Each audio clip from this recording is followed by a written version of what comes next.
Right, so for my three-sided triangle, three-sided pyramid, I arced that around. I'll draw it again. Then straight up, connected to that point, gives me my true length of this piece, which if I arced it around and then put a 400 in, I'll draw it again, gives me my true length. So if I put 400 then the true length, I should be able to just join it all up. That angle, I'm going with this one because it's the same as that one. You know, you're looking at the side, you're not looking at the true shape, you're just looking at the side, which is this line on the inside. 74.5, 74.05. And the calculation, I put a note in there, so 74.95, calculate, says 56.4 degrees there. Look. I can't do 56.4, but if you take 56.4, so if I take 90 minus 56.4 equals 33.6, and like I say, I've got a 30mm cutter which is less than that, so down the edges here on the bevel cut there should be like a little gap, 0.6 of a mil gap, or 6mm gap, or 6 degrees gap, sorry. I'll fill that with glue. And the bottom should be cut at 16 degrees, which is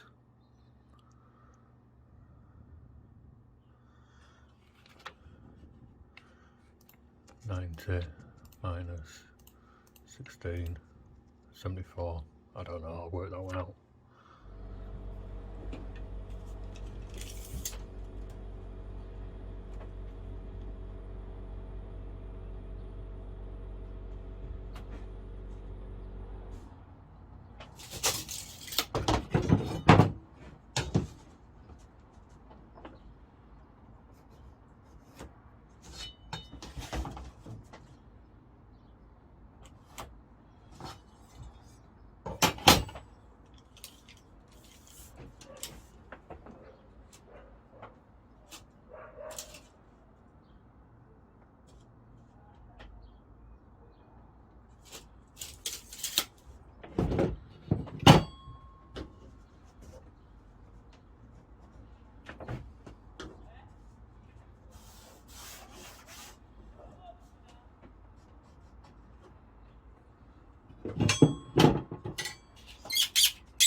Right, so what I did was 400mm, I came in 20mm, 400mm across there, found the centre. Then because I can't put my compass right on the edge, I just came up 20mm, or whatever it is, 30mm, doesn't really matter. I just came up the same distance either side, strung an arc which is there, and that point and that point is 90 degrees off there. Then join that and that's 709 to the point from there.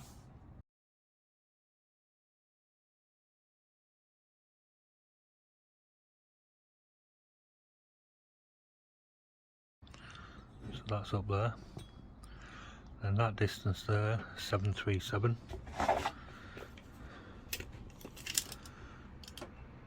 It's going to be off slightly because tape measure won't sit, see,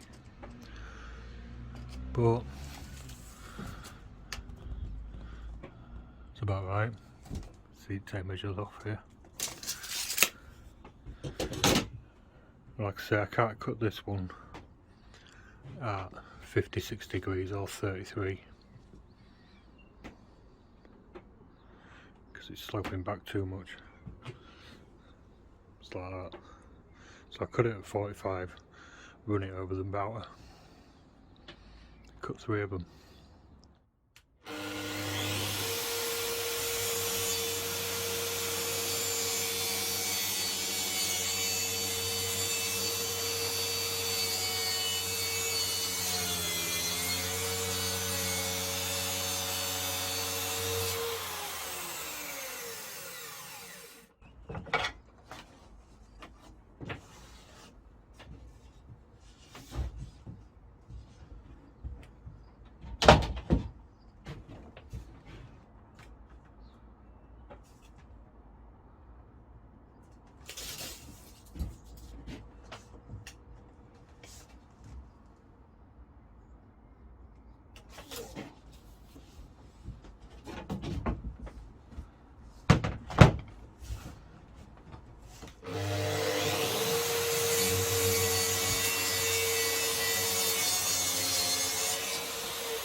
I chose to rip that down just to the width, just to make it easier. And because that's set at 45, it was easy to put it at 90 and then put it back to 45. And you see here, lost the corner, so I need to come in, mark my next one again. But I've got my height, that'll be the same as that one then. But I do need to find square, so I'll have to do my compass thing again.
Didn't need to do it, pull full pencil line in.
Good as I'm going to get.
I need to bevel these edges back a little bit more now, and I know from the other one we're running it over the route of this little edge flaps.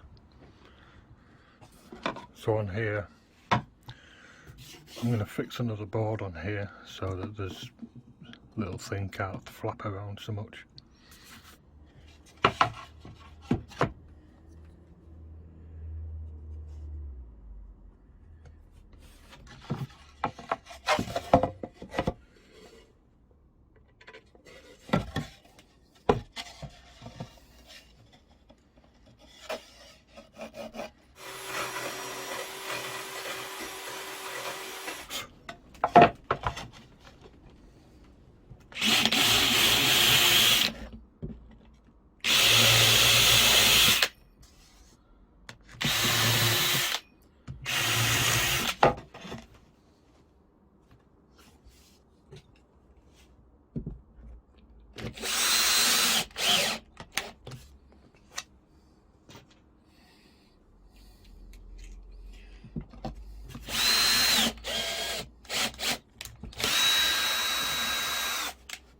Fuck, I missed.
Right, I don't know if you can see, but I've left a tiny little flat bit on that edge. So as it runs through here, it's still got that flat edge to sit on there. The first one I did, see, it went right to a point, but then it steps down. So as you come through, it ends up rocking over. That's the plan anyway. I'm going to set my thing up. Try this piece of scrap.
Right, one small problem.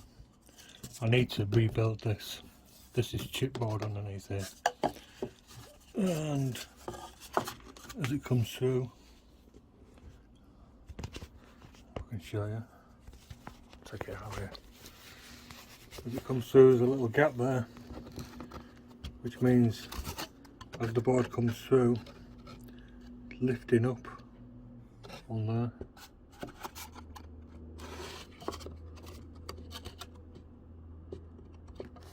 So it starts off okay and finishes okay, but here it's not cutting quite right to the edge. I'll put it together and see. I can definitely see like a step in it as it goes up. Glue and filler, I think. I need to work out this bottom.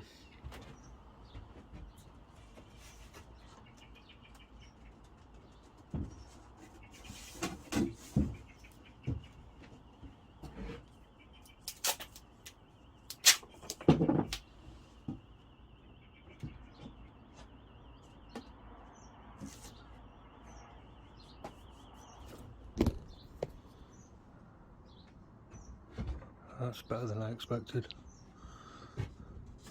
Like I say, nice and tight at the top. And at the bottom, just a very slight gap on the outside. Same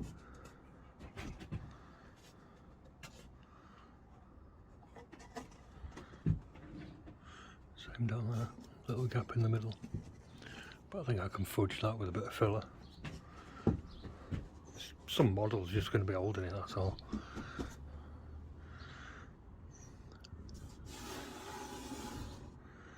The base, I'm going to do the same sort of thing as this. Just sit one inside it, sand it round. So, You see my miters are pretty good.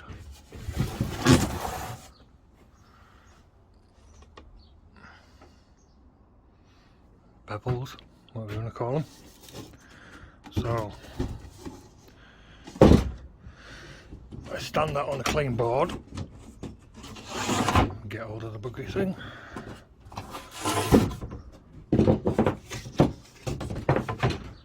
So if I stand that on there, put my bevel on that edge, work it out with the protractor, whatever that is, the inside bevel will be the opposite of 180 to make it flat.